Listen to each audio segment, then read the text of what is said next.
Amén. Yo invito a que busquemos en nuestra Biblia en el Evangelio según Mateo, capítulo 13. Evangelio según Mateo, capítulo 13.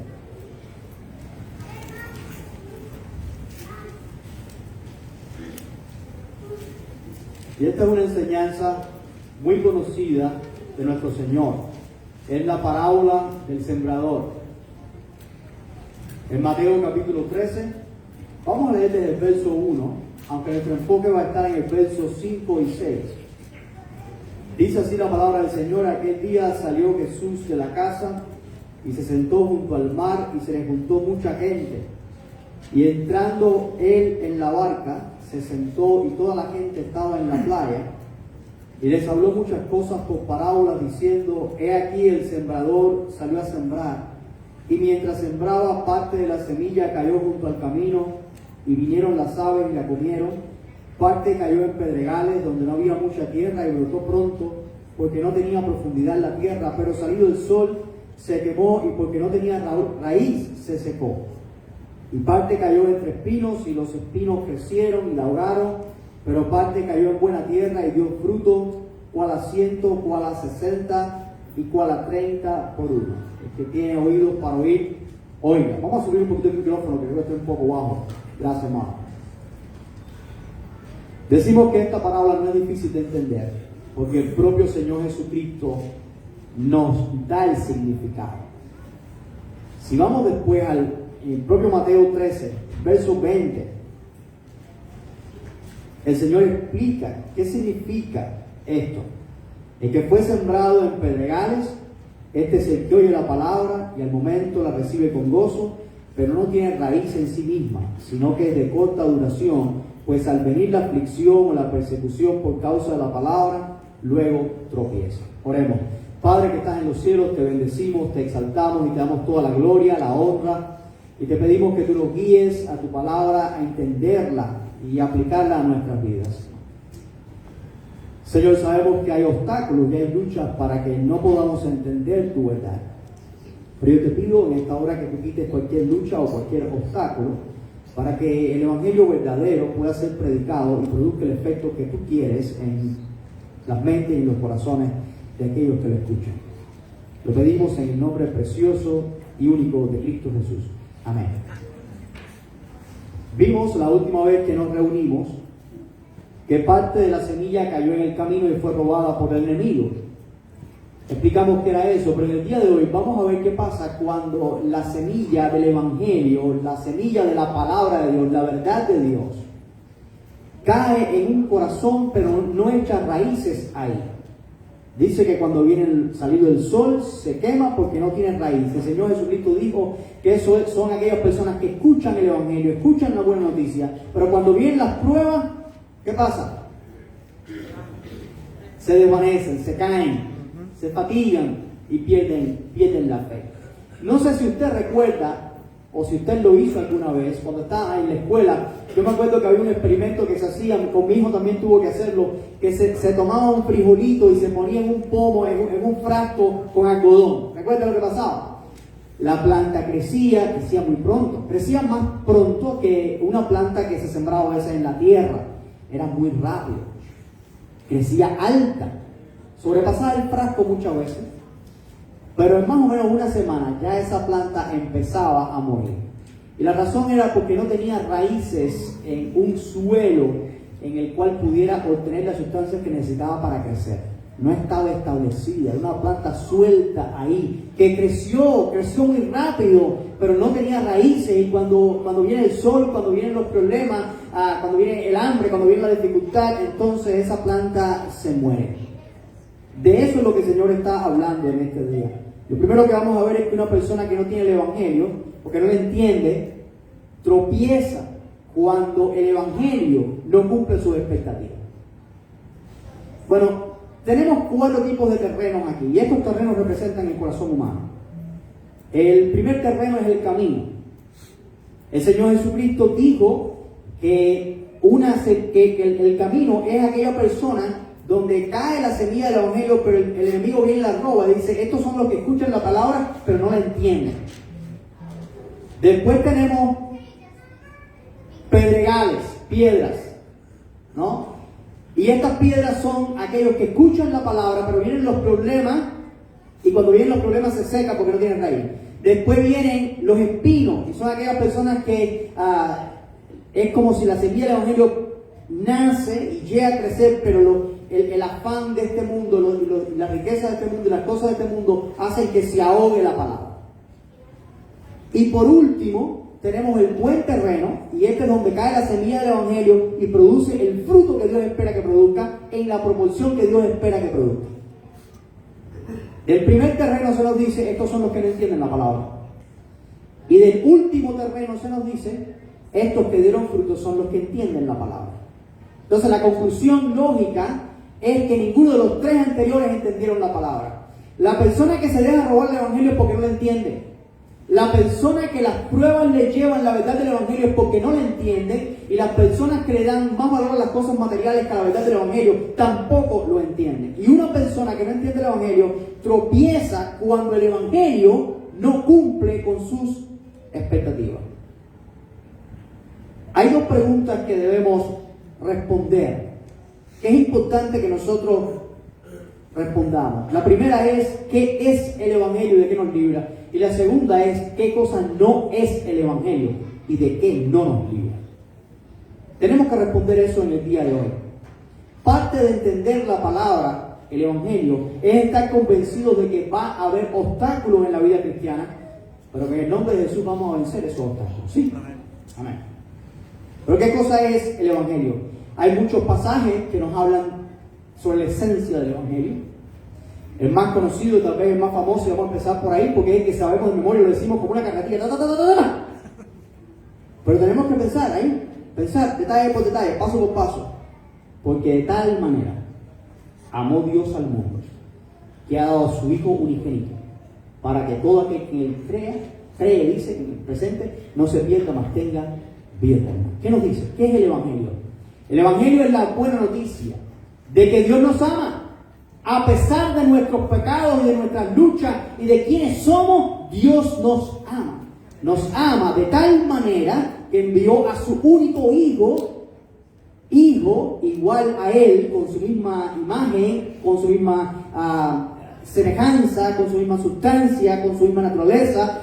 Un hijo igual que él, a su hijo lo envió a hacerse hombre, a vivir una vida perfecta, a morir en nuestro lugar, para que todo aquel que cree en su Hijo no se pierda, mas tenga vida eterna. No se pierda de qué, no se pierda no se pierda en la condenación del pecado, no se pierda en sus pecados, no se pierda en el infierno eterno. El evangelio es tan buena noticia para un vagabundo como para un millonario. Porque ambos sin Cristo son esclavos de sus pensamientos y de los engaños de Satanás, como éramos todos los que estamos aquí. Ambos sin Cristo son esclavos de la carne y de sus pasiones. Ambos sin Cristo están bajo la ira de Dios. Ambos sin Cristo están condenados al infierno. El evangelio trae excelentes noticias, y todas las buenas noticias del evangelio los seres humanos debieran desear. Por ejemplo, el perdón de nuestros pecados. ¿Quién no quiere que sus pecados sean perdonados? ¿Quién no quiere que sus errores y que sus metidas de pata sean perdonadas? ¿Quién no quisiera que al salir por ahí, ¿verdad?, la lista de nuestros pecados que nos era contraria sea rota en 1000 pedazos? Claro, eso lo trae el evangelio. Cuando Cristo murió en la cruz del Calvario, dice el apóstol Pablo que el acta de los pecados que nos era contraria fue clavada a la cruz del Calvario. Eso lo trae el evangelio. El evangelio trae libertad de reino de las tinieblas. ¿Cuántos no quieren estar seguros de que el Señor pelea por usted? Que usted está de parte del Señor. Que usted es del ejército del Señor. Que usted es del reino de la luz. Bueno, eso se logra solamente con el evangelio, cuando usted lo cree. ¿Cuántos quieren tener comunión con Dios? Solamente se logra por creer en el evangelio. ¿Cuántos quieren ser adoptados como hijos de Dios? Se logra por creer en Jesucristo. Mas a todos los que le recibieron, a los que creen en su nombre, les dio la potestad o el derecho de ser hechos hijos de Dios. ¿Cuántos no quieren un lugar en el cielo? 100% de los que estamos aquí nos vamos a morir un día. Esa es la estadística. No puedo creer que haya ido a la iglesia para que me digan esto. Bueno, no, en realidad ha venido a la iglesia para que te digan este día que Cristo murió por ti. para darte vida eterna y para que tengas un lugar en su presencia.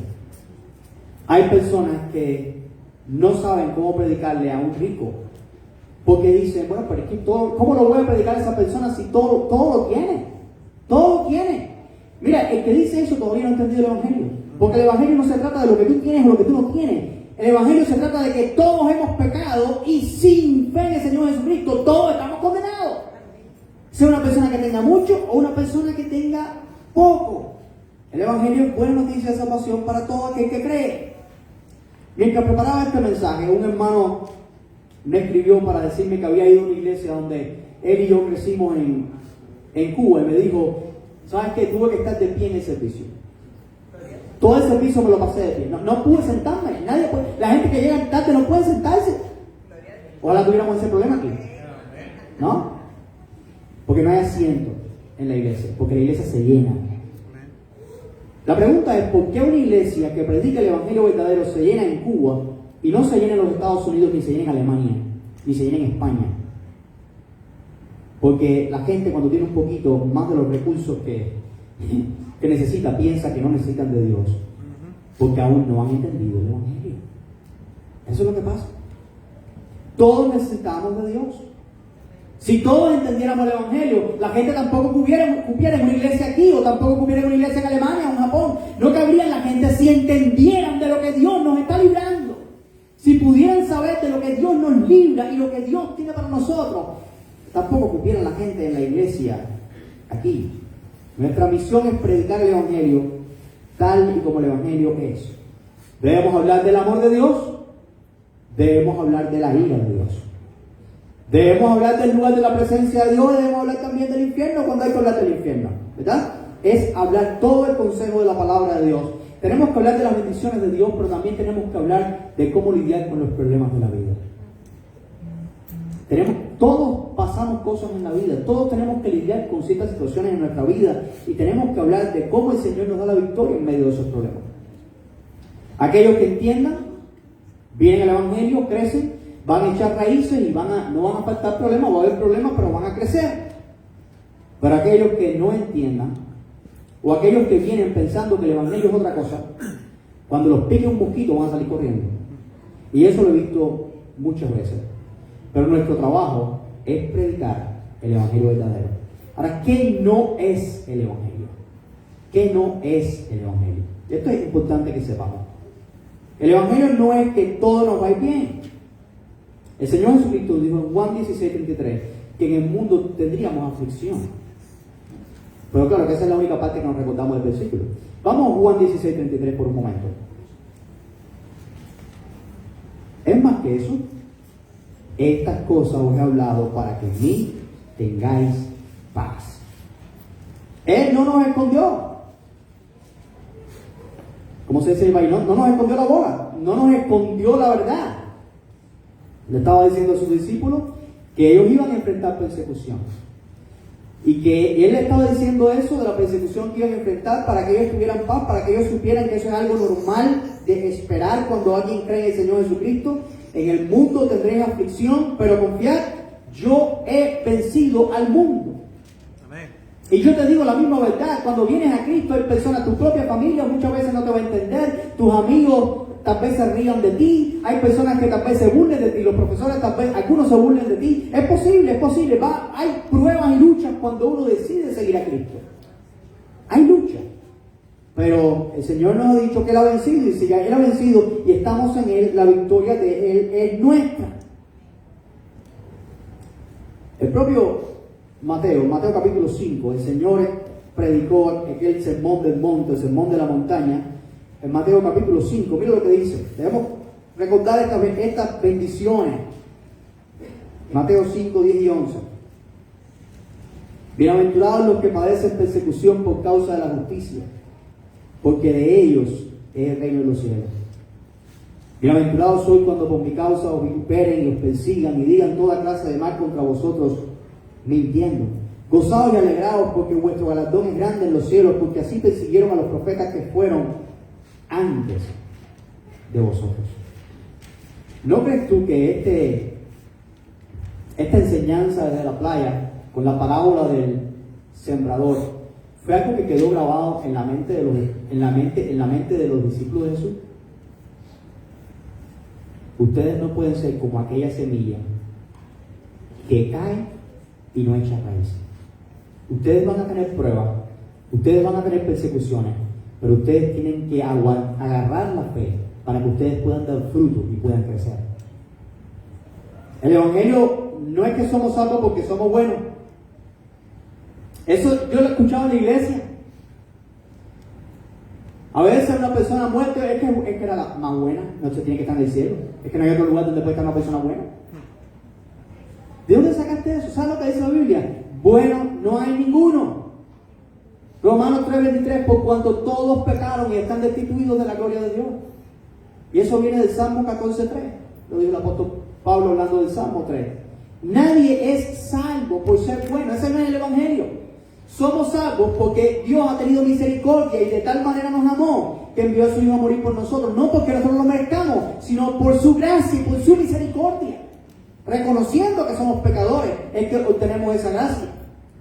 No creyendo que somos buenos. El cristianismo en esta parte del mundo ha aguado el mensaje del Evangelio con un evangelio social, una teología de la liberación, un evangelio de prosperidad, y todo eso es falso. Un evangelio que enseña que tenemos que hacer buenas obras y si hacemos buenas obras somos salvos, o un evangelio que enseña que cuando nos acercamos a Dios todas las cosas van a ser buenas y todas las cosas van a ser color de rosa, y cuando buscamos de Dios la salud va a estar en 100, la economía va a estar en 200 y todo va a estar en color de rosa. Eso es mentira del diablo. Eso salió del infierno mismo. Eso es contrario a la palabra de Dios. No se cree esas mentiras. El Evangelio no es sinónimo de prosperidad material, porque la Biblia habla de hombres que no tuvieron nada. En Hebreos capítulo 11, al contrario, murieron por su fe, pero guardaron esa fe y fueron salvos, salvos de la condenación del pecado, salvos de la ira venidera, y están en la presencia de Dios hoy. Los creyentes a los que hablaba el apóstol Pedro eran a los expatriados. Cuando lees primera de Pedro y empiezas en el verso 1, te encuentras unos nombres extrañísimos ahí. Dice a los expatriados en el Ponto, en Capadocia, en Asia, en Bitinia. Esos son los lugares donde habían expatriados cristianos que habían tenido que dejar su ciudad y habían sido expropiados de sus bienes y estaban en una condición difícil, habían perdido todo por ser cristianos. A ellos les recuerda acerca de la esperanza que tenemos en Cristo. Ese es el verdadero Evangelio. Si una persona cree que todo va a ser color de rosa porque ahora ha creído en Dios por medio de Cristo, está confundida, y cuando choque con la realidad se va a decepcionar. El Evangelio no es una vacuna contra las aflicciones. Claro que Dios está con nosotros en las pruebas, claro que por medio de la fe nosotros vencemos las pruebas, pero creer en el Evangelio no significa ser librado de las pruebas, de enfermedades, de dificultades y de luchas. Hay todo eso. El Evangelio no es una lámpara que uno frota. Yo quería buscar una lámpara, pero no la encontré. Una lámpara que uno frota 5 veces, ¿no? ¿Cuántas veces hay que frotarla para que salga genio? Uno la frota 3 veces nada más, dice el hermano. Hermano, no he usado la lámpara. Bueno, yo nunca la he usado, pero por eso. Hay gente que piensa que el Evangelio es una lámpara que tú frotas varias veces y de pronto sale un genio. ¿Has visto eso en Aladino, verdad? Y sale un genio y te dice, ¿qué tú quieres? Dime, yo te voy a dar lo que tú quieras. Claro, como si tú fueras Dios, ¿no? Ahí se invirtieron los términos. Tú eres que pido lo que tú quieras, ¿no? El Evangelio no es eso. Y eso es lo que está predicando en muchos lugares. Declara con tu boca, te declaro sano. ¿Tú tienes poder para declarar a una persona sana? ¿Tú tienes poder? ¿Qué apóstol dijo eso? ¿Qué apóstol dijo eso?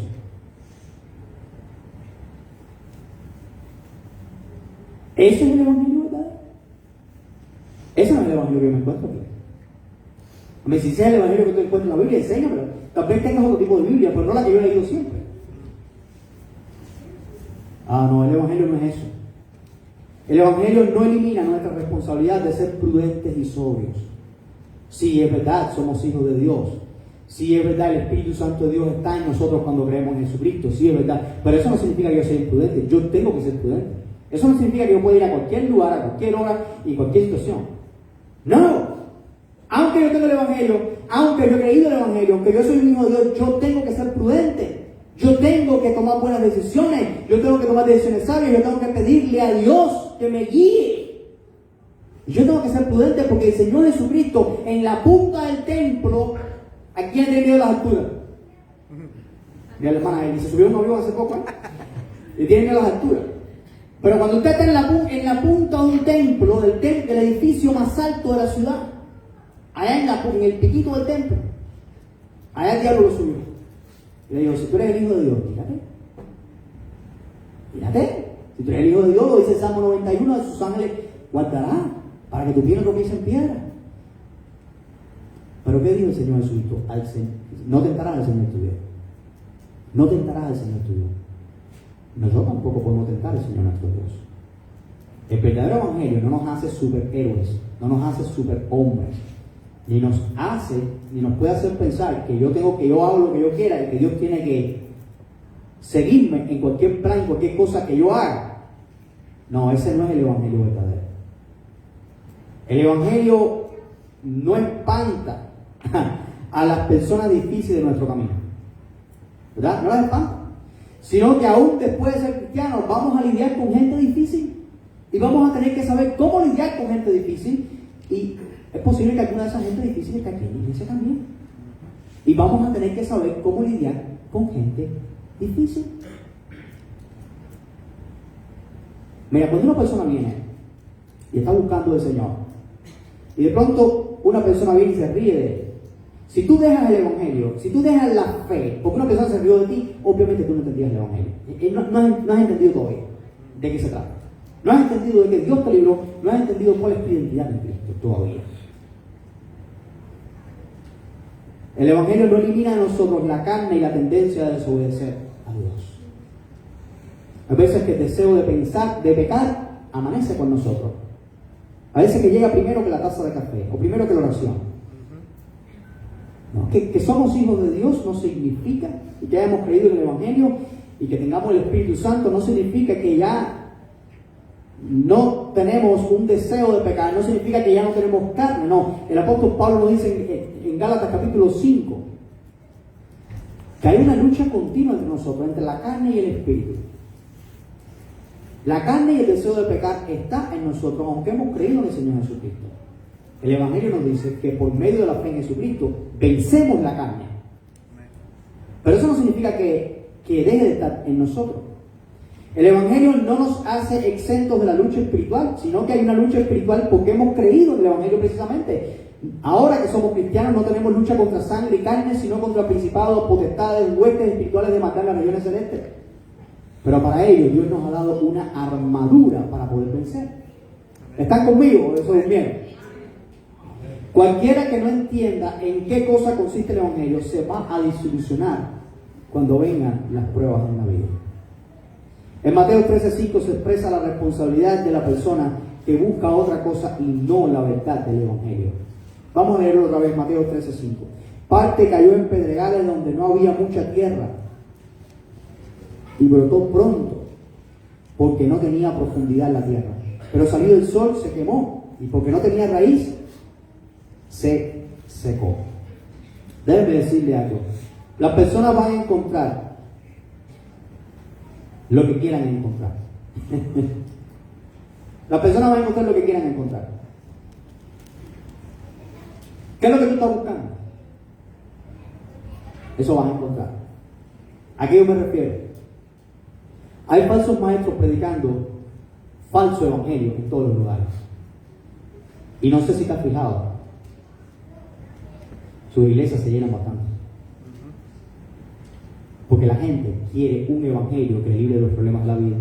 La gente quiere un evangelio que los libre de una situación económica. La gente quiere un evangelio que los libre de la lucha. Y entonces esos falsos maestros le enseñan un evangelio, le predican un evangelio que no es el evangelio verdadero, pero es un evangelio que ellos quieren oír. Y como es el evangelio que ellos quieren oír, no importa cuánto tengan que ir, pero ellos van a escuchar el evangelio que quieren oír. Y van a ir ahí y van a decir, eso es la iglesia y ese es el evangelio, pero en realidad están siendo confundidos. En 2 Timoteo capítulo 4, 2 Timoteo 4, del 1 al 4, dice, te encarezco, está hablando el apóstol Pablo a su discípulo Timoteo, que era un joven pastor de una iglesia: te encarezco delante de Dios y del Señor Jesucristo, que juzgará a los vivos y a los muertos en su manifestación y en su reino, que prediques la palabra, que instes a tiempo y fuera de tiempo, redarguye, reprende, exhorta con toda paciencia y doctrina, porque vendrán tiempos cuando no sufrirán la sana doctrina, sino que, teniendo comezón de oír, se amontonarán maestros conforme a sus propias concupiscencias, y apartarán de la verdad el oído y se volverán a la fábula. ¿De qué nos está hablando ahí? ¿Tendrá que ver esto con nuestros tiempos? Yo creo que sí. Desde el primer siglo hasta ahora no ha faltado esto, ¿verdad? Hay gente que no sufre la sana doctrina. Hay gente para los cuales la sana doctrina es un verdadero dolor, un verdadero sufrimiento. No la sufren, no la aguantan. Cuando viene la primera prueba, ahí mismo se van echando, porque yo no puedo con esto, no, ¿para qué voy a pasar trabajo? ¿Para qué voy a ser criticado? ¿Para qué voy a ser perseguido? ¿Para qué voy a ser? No. Yo quiero una gente que me predique, que me diga una cosa, que me dé un mensaje alentador. Yo quiero un comunicador social. Yo prefiero antes de ir a la iglesia, mejor voy a un consejero. Aunque tenga aquí la vida entera, me va a decir palabras bonitas. No se trata de palabras bonitas. Lo que tú necesitas es la verdad. Amén. Y la verdad tiene buenas noticias para aquellos que creen, pero tiene malas noticias para aquellos que no creen. Pero la gente tiene picazón de oír. La gente quiere escuchar algo nuevo. Pero están buscando a aquel que le predique, que le diga lo que ellos quieren oír y no la verdad. Si el Evangelio no nos libra de ciertas pruebas, ¿para qué Dios permite las pruebas en la vida? ¿Te has preguntado eso? ¿Para qué Dios permite los problemas en la vida? Si desde el punto de vista lógico pensamos, si Dios es todopoderoso, Dios todo lo puede, Dios nos ama, entonces obviamente nada malo pudiera pasarnos. Esa es la lógica y el raciocinio humano. Pero eso no tiene que ver con la realidad del mundo. La realidad es que este es un mundo de pecado. Esto es un mundo caído por cuenta del pecado. Y Dios nos ha redimido de este mundo por medio de la fe en Jesucristo. Él envió a su Hijo a morir en nuestro lugar para librarnos de la condenación. Dios tiene planes eternos con nosotros. Esto no es todo lo que vamos a vivir. ¿Por qué Dios permite entonces las pruebas en nuestra vida? ¿Será que las pruebas en nuestra vida tienen un propósito? Yo creo que sí. Yo voy a terminar en esta mañana en 1 de Pedro capítulo 5. Que vaya a terminar ahí no significa que vaya a ser breve, pero es lo último que 1 de Pedro 5. No va a ser que empieza la gente a aplaudir. Sí, ya. Gloria a Dios. 1 de Pedro 5, a partir del verso 6. Escuche bien estas palabras. Yo creo que estas palabras tienen que estar en nuestras mentes, en nuestros corazones. Estas palabras son las que usted va a escuchar de su pastor cuando usted está pasando por una prueba, muchas pruebas difíciles en nuestra vida. Es esto lo que yo te leo, es esto lo que yo digo. 1 de Pedro 5, a partir del verso 6. Humillaos pues bajo la poderosa mano de Dios, para que Él os exalte cuando fuere tiempo. Una pausa. Cuando estamos en prueba y estamos en lucha y estamos en situaciones difíciles, ¿qué tenemos que hacer? Simplemente humillarnos bajo la poderosa mano de Dios. Poderosa mano de Dios, eso es importante. Estamos bajo la mano del poder de Dios, solamente que estamos en prueba. Amén. Pero el Señor nos va a sacar de la prueba. No es cuando nosotros queremos ni en la forma en que nosotros queremos, es cuando Él estime, cuando fuere el tiempo de Él, cuando Él estime que es el tiempo de sacarnos, de librarnos de la prueba. Él nos va a sacar de la prueba. Recuerda que estas son las últimas palabras, si podemos decir, de una carta escrita a creyentes que perdieron todo por ser cristianos, expatriados. Humíllense bajo la poderosa mano de Dios.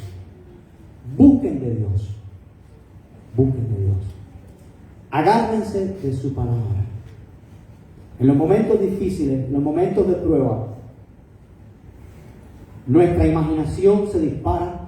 Nos imaginamos cualquier cosa. Nos imaginamos que Dios nos habla. Nos imaginamos muchas cosas. Momento de prueba, miramos 150 videos tal vez de prédicas de YouTube. Uno dice una cosa, otro dice otra. Hablamos con 20 gente, uno nos dice una cosa y otro nos dice otra. Pero tenemos un absoluto. La palabra de Dios no cambia. Entonces, busca de Dios, métete en su palabra. Humíllate bajo su mano, métete en su palabra. Y como es un momento estresante, echa toda tu ansiedad sobre Él, porque Él tiene cuidado de vosotros, dice en el verso 7. Echa toda tu ansiedad sobre el Señor. Amén. Señor, yo no puedo con esto, yo te entrego esto, yo te entrego esta lucha, tú sabes lo que estoy pasando. Yo entrego esto a ti, yo no puedo con esto. Tú sí puedes. Yo voy a creer en tus promesas, ayúdame, ayuda mi mente, ayuda mi corazón. Pero tienes que entender que muchas veces estas luchas que vienen a nuestra vida son luchas espirituales que estamos batallando. Ser sobrio, conoce bien los límites, no te pases, no hagas nada de locura, no tomes decisiones en este momento de prueba, sino solamente ser sobrio y vela, estate al tanto. Porque vuestro adversario, el diablo, como león rugiente, anda alrededor buscando a quien devorar. Entonces es posible que detrás de todo esto esté Satanás queriendo robar tu fe, queriendo hacerte caer, esté luchando, pero la pregunta es, pero ¿por qué Dios lo permite? Acuérdate que estás bajo su poderosa mano, estás bajo su sala, tranquilo. Si Dios está permitiendo que el enemigo haga esto, todo va a estar bien, está bajo sus alas, está bajo las manos del Todopoderoso. Él, Todopoderoso, no va a permitir nada, que el enemigo haga nada que no sea para tu bien y para su gloria. Al cual, a ese enemigo que anda buscando devorar. La palabra devorar es una palabra griega, si recuerdas, catapino, y significa tragarse. El diablo no quiere morder, el diablo quiere tragarlo. El enemigo anda buscando a quien tragar, a quien llevarse completamente. Pero resistimos firmes ¿en qué? En la fe, sabiendo que los mismos padecimientos se van cumpliendo en vuestros hermanos en todo el mundo. Esto no es nada nuevo, mi hermano, mi hermana. Lo que tú estás pasando hoy lo han pasado otra gente en el mundo y han vencido en el nombre del Señor. Tú también vas a vencer, tú verás. Tú también vas a vencer. Pero eso no responde a mi pregunta. ¿Pero por qué? ¿Pero por qué? ¿Pero por qué? ¿Por qué a mí? ¿Por qué ahora? ¿Por qué de esta manera? ¿Por qué Dios lo permite? ¿Por qué? Y la respuesta que nosotros demos al por qué va a determinar si nosotros somos solamente un frijol en un frasquito o si somos una planta que está dando el fruto que Dios quiere. La respuesta es esa. Porque en el momento de la prueba, yo creo que la prueba produce dos cosas en las personas. A veces la prueba aleja a las personas lo más que quieran correr y huir de Dios. Y hay veces que las pruebas acercan a la persona más a Dios. Y ahí es cuando la persona da fruto. Porque cuando nos acercamos a Cristo, Cristo es la vid verdadera y si estamos conectados a Él vamos a dar fruto. Pero ¿por qué Dios lo permite? ¿Por qué? Verso 10 tiene la respuesta. Mas el Dios de toda gracia. Tú estás bajo la gracia de Dios. No es que Dios está disfrutando tu aflicción, está bajo la gracia de Dios. Mas el Dios de toda gracia, que nos llamó a su gloria eterna en Jesucristo. Dios nos llamó a su gloria eterna en Jesucristo. Dios no nos llamó a ser ricos, Dios no nos llamó a tener una salud 100%, Dios no nos llamó a ser personas así y asados. Dios nos llamó a su gloria eterna en Jesucristo. El cristiano tiene que tener los pies bien puestos en la tierra. Mañana hay que trabajar, hay que buscar la comida, el billete y la comida, pero hay que tener los pies bien puestos en la tierra, pero hay que tener la mente en el cielo. Amén. Nuestra esperanza es para el futuro. Aquí vamos a llevar la cruz, la corona la vamos a llevar allá. Ese Señor que nos llamó a su gloria eterna en Jesucristo, después que hayáis padecido un poco de tiempo, las pruebas son un poco de tiempo, no va a ser para siempre. Él mismo os, y ahí viene el propósito, os perfeccione, afirme, fortalezca y establezca. Eso es lo que la prueba produce en nosotros. Y mira, sin esas cosas que dice ahí, sin ser afirmado, fortalecido, perfeccionado, afirmado, fortalecido y establecido, cuando viene la prueba nosotros nos secamos y perdemos la fe.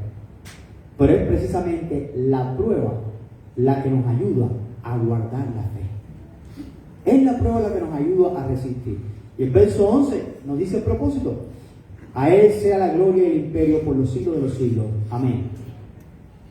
Entonces, esa situación en la cual tenemos que humillarnos bajo la poderosa mano de Dios, esa situación que nos estresa, pero que el Señor nos dice que no te pongas ansioso por nada, sino odiar al Señor. Esa situación es la misma situación que Dios usa para que tú le busques y para que tú eches raíces. Esas son tus raíces en Cristo. Imagina que todos fuéramos plantas aquí y que empezáramos a revisar las raíces de todo el mundo. No escondan los pies, caballero, nadie va a hacer eso. Las pruebas en nuestra vida, después de haber conocido al Señor Jesucristo, es lo que dice cuáles son nuestras raíces. Si no enfrentamos pruebas y las vencemos, somos cristianos de mantequilla, somos cobardes. Pero si enfrentamos pruebas y luchas y seguimos adelante, esos son raíces. Y siguen viniendo, y pastor, pero siguen viniendo pruebas, sí, y sigues teniendo raíces. No te das cuenta que cada vez eres más fuerte, cada vez te pareces más a Jesús. Vamos a hablar en detalle. Voy a seguir el mismo pasaje, pero dije que el último, pero no, vamos a seguir ahí. Vamos a hablar de eso, de que Él nos va a perfeccionar, afirmar, fortalecer y establecer. Vamos a ver qué significa cuando se escribió. A pesar de los padecimientos que enfrentamos como el resto de nuestros hermanos en todo el mundo, el Señor se va a glorificar por medio de esto. ¿Qué cosa es eso de perfeccionar? La palabra en el idioma original significa ajustado con precisión para que funcione correctamente. Es decir, ajustado exactamente para que funcione a pleno rendimiento. Es como el mecánico. ¿Se imagina que dejara la transmisión media suelta y no la pegara bien al motor? ¿Te das cuenta? Es lo mismo. U otra cosa que dejara suelta. El mecánico tiene que apretar y ajustar bien para que el motor funcione bien, para que todo funcione bien. Pero el Señor está usando estas pruebas para que nosotros seamos ajustados, para que seamos perfeccionados, para que seamos arreglados. Porque todo lo que estamos aquí, venimos de un mundo y venimos deformados del mundo, con malos hábitos del mundo, con malas concepciones del mundo. A veces esa palabra se usó para remendar, por ejemplo, en Mateo capítulo 4, verso 21, donde los discípulos estaban remendando, arreglando las redes. Cuando la red se abre un hueco a la red, imagínate que va a pescar, tú no puedes abrir un hueco así a la red, porque tuvieras que agarrar un pescado más grande que eso. Todos los pescados que son así se van a perder. Entonces hay que arreglar la red. Y nuestras vidas tienen que ser remendadas, tienen que ser arregladas. Todos venimos heridos, todos venimos con situaciones, todos venimos con pruebas, con lucha. Y el Señor usa estas pruebas para remendarnos, para arreglarnos, para ajustarnos, para restaurarnos. En Gálatas capítulo 6, versículo 1, si alguno viene un hermano en pecado, Gálatas capítulo 6, 1, va a aparecer en la pantalla de un mediante, nos habla de esto. Gracias, hermano. Si alguno fuere sorprendido en alguna falta, vosotros que sois espirituales, perfecciónenle con espíritu de mansedumbre, ajustenle, arreglen, repárenlo con espíritu de mansedumbre. Si un hermano está en una prueba, una batalla espiritual y ese hermano está en pecado, tenemos que ir y arreglarse. Algo está mal en ese hermano. Hay que ir para arreglarlo, para ajustarlo, para que él pueda ser perfeccionado, para que camine en la voluntad de Dios. Un creyente que no soporta la prueba no puede funcionar a pleno rendimiento, no puede producir los frutos que Dios espera de él. Dice que la prueba nos afirma, significa fijar firmemente, brindar apoyo para asegurar, plantar con firmeza, eliminando toda vacilación. Las pruebas nos fijan firmemente a Cristo, que es la roca viva. De la misma manera que una persona en el medio del mar, en medio de un naufragio, se aguanta, se agarra de una tabla y dice: no te voy a soltar, pase lo que me pase, no te puedo soltar. Porque si te suelto me hundo. Así mismo nosotros somos afirmados en medio de las pruebas. ¿A dónde vamos a ir? ¿A dónde vamos a ir en medio de una prueba? Si no es a Cristo. ¿Qué dijeron los discípulos? ¿A dónde iremos? Si solamente tienen palabras de vida eterna, ¿a dónde vamos a ir? ¿Quién en el mundo nos va a dar vida eterna? ¿Quién nos va a dar la victoria sobre el reino de las tinieblas? ¿Quién nos va a dar la victoria sobre la muerte? ¿Quién nos va a dar la esperanza eterna? ¿Quién? Solamente Cristo. Entonces, en medio de la prueba, no estés vacilando, no estés jugando, no estés floreando, no estés dejando de buscar de Dios. Al contrario, agárrate más de Cristo. Echa raíces en la fe. Amén. Para que tú puedas vencer. Porque si sueltas a Cristo, sueltas la única esperanza. Las pruebas nos fijan firmemente a Cristo, que es la roca viva. Una persona que no soporta la prueba no está firme. Esa es una persona que no ha entendido el Evangelio. Por eso es importante que enseñemos el Evangelio verdadero. Es clave que enseñemos el Evangelio verdadero. No desde este púlpito, no solamente desde este púlpito. Desde cada aula de esta iglesia tiene que ser enseñado el Evangelio verdadero. ¿Por qué es importante que todos escuchemos el Evangelio verdadero? Porque si una persona no tiene el Evangelio verdadero, es una bomba de tiempo. Una persona que no ha creído el Evangelio verdadero, en la primera pruebita, tú sabes que se va a ir echando. En la primera pruebita se va a ir de la fe. En la primera. Y si no se va en la primera, se va en la segunda o se va en la tercera. Pero se va porque aún no ha entendido el propósito de la prueba. Aún no ha entendido que vivimos para la gloria de Dios. Dice que también esta prueba nos fortalecerá. Fortalecerlo para que sea capaz de moverse de una manera que permita lograr algo de forma eficaz. Las pruebas son para los creyentes fieles como el combustible para su fe. Si usted entiende el Evangelio, si usted lo cree, si usted lo agradece, esta será su esperanza en las pruebas. Y el Señor permitirá las pruebas para que usted sea cada vez más eficaz posible para el reino de Dios. Eso es lo que explica por qué la iglesia se llena en un lugar y en otro lugar con los mismos seres humanos, con otras condiciones, no tienen ningún deseo de buscar de Dios. Es por eso que se dice que Irán es el país de más rápido crecimiento de la iglesia, por las pruebas y las persecuciones. ¿Por qué? Porque las pruebas son el combustible a la fe. Cuando pasamos por pruebas y pasamos por dificultades y no tenemos nada en qué agarrarnos, nos agarramos de Jesús como el único que podemos agarrarnos, encontramos la salvación en Jesús y no nos separamos, no nos soltamos y entendemos que el Señor es la única opción que tenemos. Eso lo entienden los hermanos en Cuba, lo entienden los hermanos en Irán, lo entienden los hermanos en Corea del Norte, lo entienden los hermanos en ciertas zonas de México, lo entienden los hermanos en muchos lugares donde lo único que tienen es Cristo.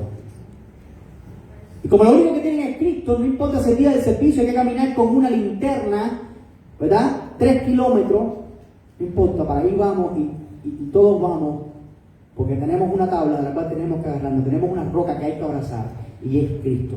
Bueno, no pienses que estamos diferentes aquí, porque tenemos un poquitico más de comida en el refrigerador, porque tenemos aire acondicionado, calefacción, o un carrito más bonito. No pienses que estamos en una situación diferente. También aquí la única solución es Jesús. Así que tenemos que buscarlo igual. Y por el bien de ustedes, el último dice también establecerá. Representa el acto de ser deliberado de colocar una piedra angular. Esta palabra se usaba para hablar de cuando un constructor experto prepara el terreno para que un edificio, una casa sea edificada. La encontramos, por ejemplo, en Mateo 7:25, cuando el Señor habló de aquella persona que construyó su casa sobre la roca, y cuando vinieron las lluvias y los vientos, dice, descendió lluvia y vinieron un río y soplaron vientos y golpearon contra aquella casa y no cayó porque estaba fundada, estaba establecida sobre la roca. Establecida sobre la roca. Retener la palabra de Dios en medio de las pruebas nos funda, nos fortalece, nos construye sobre la roca que es Cristo. Vienen pruebas, vienen persecuciones, vienen burlas, vienen diferentes batallas, pueden venir tentaciones, pero si estamos sobre la roca que es Cristo, nada sucederá. Entonces, cuando una persona abraza el Evangelio, las pruebas cumplen el propósito de hacerle crecer, es decir, de perfeccionarle, afirmarle, fortalecerlo y establecerlo. Imagínense un cristiano que no es perfeccionado, no es afirmado, no es fortalecido y no es establecido.